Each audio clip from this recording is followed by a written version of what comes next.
Eh bien, merci pour cette invitation, merci de me laisser inaugurer ce débat. Donc, il faut faire 4 minutes, c'est ça, sur une question extrêmement vaste. Bon, donc il ne vous a pas échappé que M. Jean-Luc Mélenchon, lors de la campagne présidentielle, est revenu, plutôt on considère qu'il est revenu sur des valeurs qui en fait ont toujours été des valeurs de gauche. Il suffit de se référer aux ouvrages et au travail de tout ce qu'a écrit Jean Jaurès pour s'en convaincre.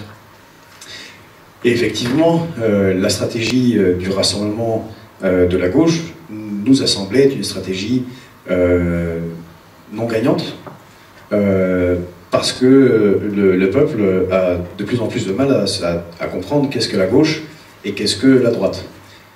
Si on se réfère à ce que disent les médias, dans la gauche, on a même Macron. Ça va de Poutou jusqu'à M. Poutou jusqu'à M. Macron, ce qui évidemment n'a aucun sens. En particulier sur les questions économiques. De la même manière, dans la droite, en tout cas de ce qu'on qualifie traditionnellement de droite, se retrouvent des personnalités et des courants de pensée qui en fait n'ont rien à voir les uns avec les autres. Ce qui fait que le clivage gauche-droite n'est plus exactement pertinent et n'est pas très pertinent pour mobiliser le peuple, et en particulier ce peuple-là qui ne se mobilise plus, que sont les classes populaires, justement, parce qu'elles ont été trahies de nombreuses fois par une certaine gauche, c'est-à-dire le Parti Socialiste, qui lui-même porte fort mal son nom, puisque de socialiste, il a retenu qu'il devait appliquer les directives de l'Union européenne, c'est-à-dire être au service de l'oligarchie.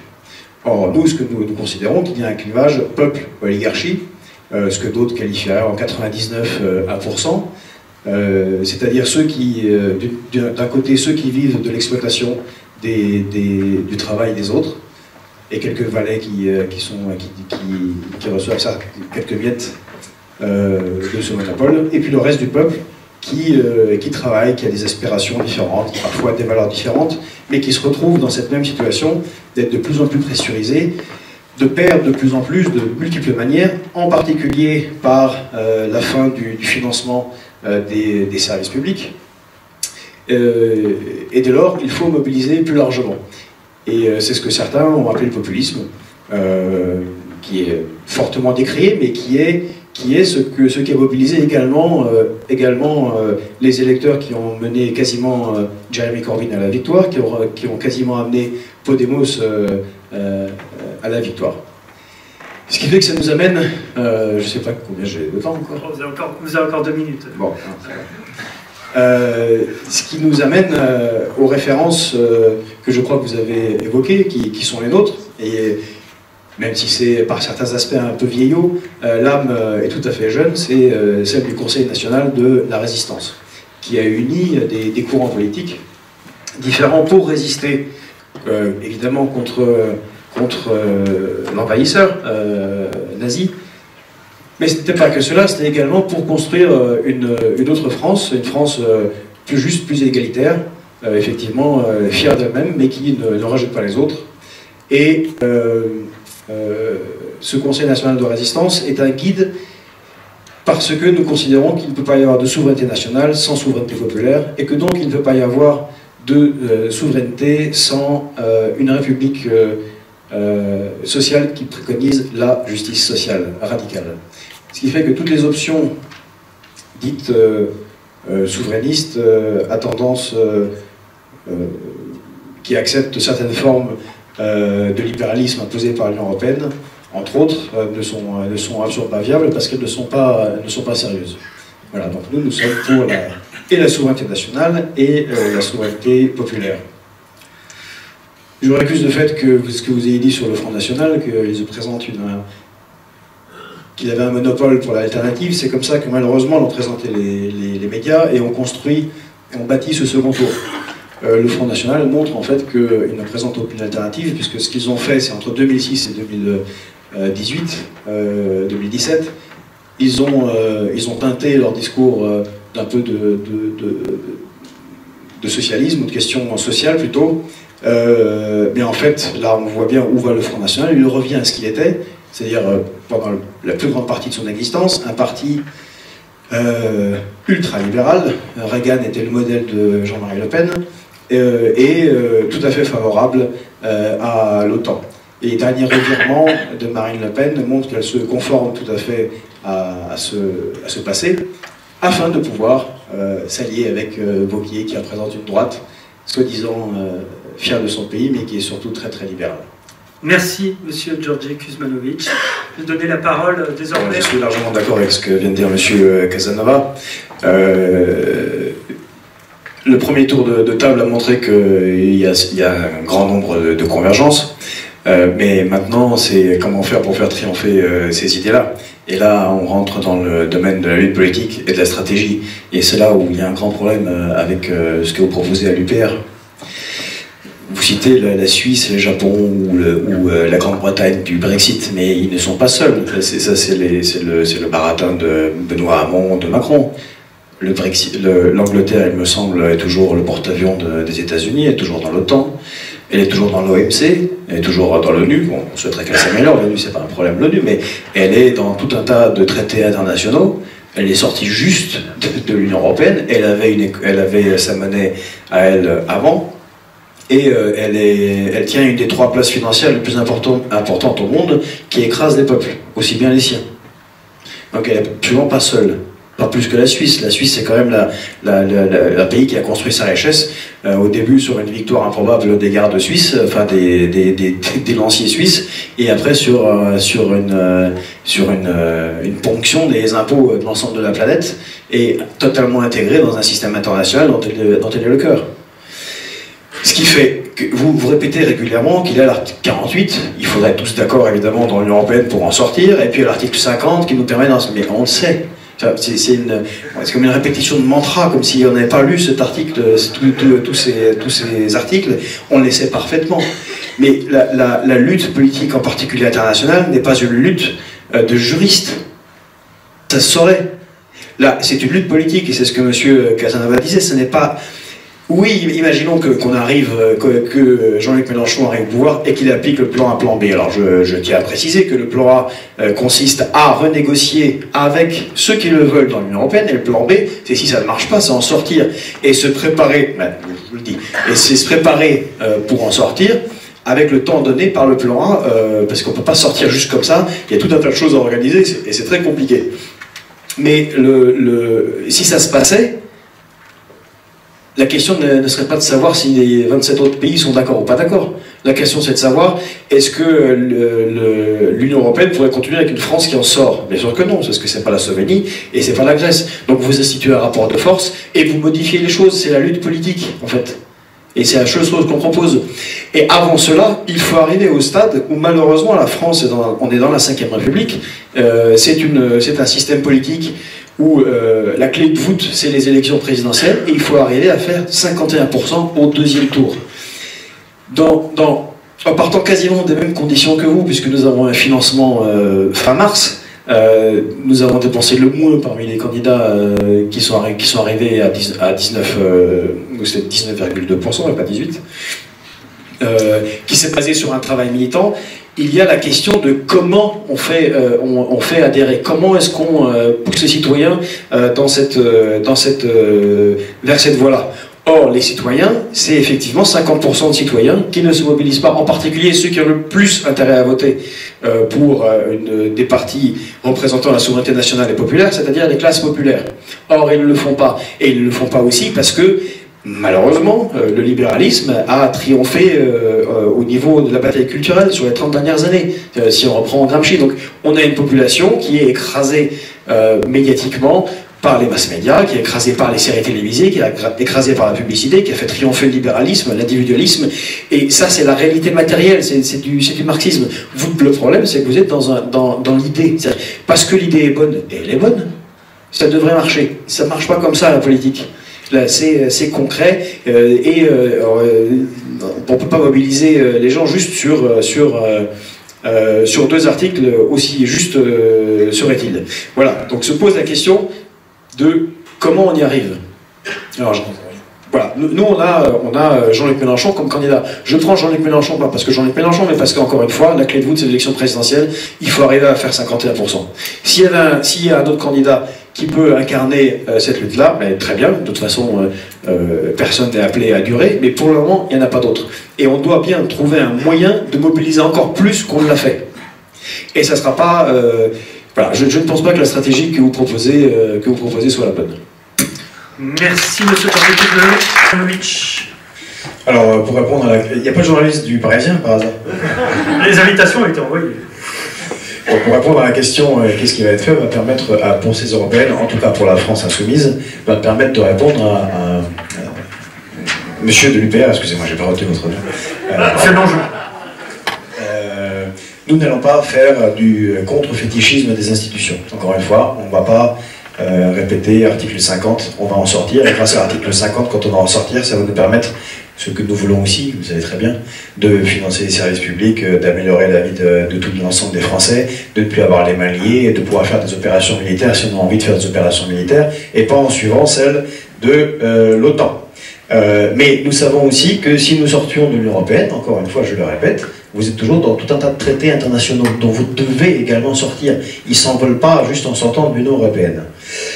De la même manière, vous avez un problème, puisque nous sommes quand même en démocratie représentative, c'est-à-dire qu'en dehors des grandes idées dont nous parlons, il y a des classes sociales dans la société, et les partis politiques les représentent. On l'oublie un peu souvent, on représente leurs intérêts. Or, et ça a été dit par M. Lévy, le capitalisme s'est modifié, il est passé de national et industriel, ce qui permettait plus facilement des accords à l'époque du CNR, ou la charte de la Havane, à un capitalisme qui est transnational et financier. Donc ce sont des gens qui, voilà, peut-être par tradition, certains sont gaullistes, mais en fait par intérêt financier personnel, sont dans l'ordre capitaliste et dans l'ordre des traités et de l'Union européenne. Et c'est très difficile de les mobiliser. Donc contrairement à ce que vous avez dit, nous ne travaillons pas non plus que pour les Français. J'étais hier en Slovénie, voyez-vous, et certains camarades étaient il y a 10 jours à Budapest. Il y a un mois, nous étions à Rome, d'autres sont en Belgique, en Hollande, on tourne tout le temps. En fait, nous avons un sommet du plan A et du plan B qui s'est tenu 5 fois et nous construisons une riposte à cette Union européenne telle qu'elle est, que nous détestons également, mais avec d'autres peuples européens. Et le plan A et le plan B, c'est pas pour convaincre l'oligarchie, c'est nous qui parlons systématiquement aussi d'oligarchie. Vous avez dû entendre Jean-Luc Mélenchon, il parle systématiquement d'oligarchie. Donc l'idée n'est pas de passer des accords ou de négocier avec des gens qui intrinsèquement ne le veulent pas, parce que ça serait totalement contre leurs intérêts. C'est pendant ce processus politique, qui est un rapport de force, de trouver des alliés dans l'Union européenne, comme par exemple Podemos, comme par exemple le Sinn Féin, comme par exemple les nouveaux socialistes de Hollande, comme par exemple les camarades d'Italie ou les Levica en Slovénie, et de construire ensemble une riposte. Et contrairement à ce qui a été dit, je ne sais plus par qui, l'Allemagne, on va être dans un rapport de force réel si on y arrive. Et l'Allemagne elle-même pourra trouver intéressant qu'il y ait une sortie de la France.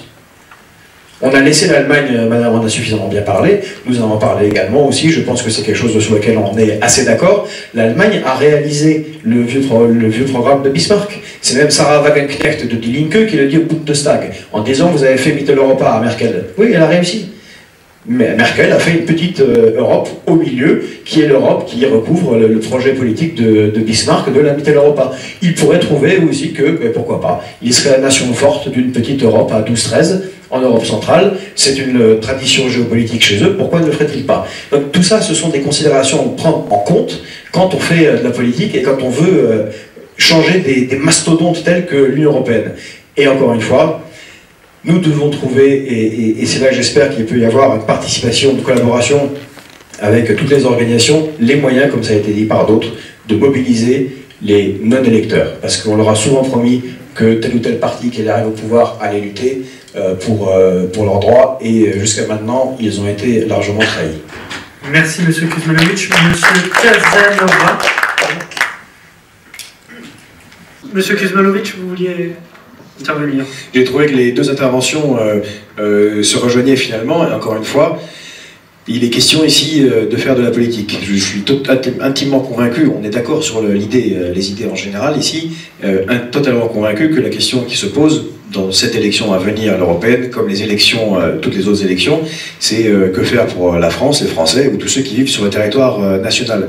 Et qu'une élection européenne, avec une population qu'on a martelé, à qui on a martelé pendant 30 ans que l'Europe c'est la paix, elle les a sauvés, on ne peut pas aller une élection exclusivement en contre. Et puis de toute façon, ça ne sert pas à grand chose. Moi j'étais candidat dans le Pas-de-Calais, j'ai rencontré énormément de citoyens, et la plupart des citoyens, les institutions françaises, passent totalement au-dessus de leur tête. Vous rencontrez des mamans qui ont un problème parce qu'il n'y a plus de pédiatre dans le Pas-de-Calais. Dans le bassin minier, il faut aller jusqu'à Arras. Et si c'est plus compliqué, il faut aller jusqu'à Lille. Et si cette maman, elle est au RSA ou qu'elle a un emploi à mi-temps avec deux enfants, elle fait comment? Un peu de voiture. Voilà. Ça, c'est des problèmes concrets. Donc évidemment, après, dans les débats avec les gens, on peut le rattacher en disant, ben voilà, l'hôpital n'est pas financé, ben il n'est pas financé. Politique d'austérité, ou alors c'est une riposte qu'on va avoir quand nos candidats seront dans les médias et qu'on leur dira ah comment vous allez faire, il y a la dette, il y a les bains. On leur dit ben non, pas justement, tout ça est imposé par l'Union européenne. Mais il y a différents niveaux. Et la politique de tous les jours, enfin encore une fois, on n'est pas dans un processus révolutionnaire, on est dans un processus électoral démocratique et il faut gagner les élections.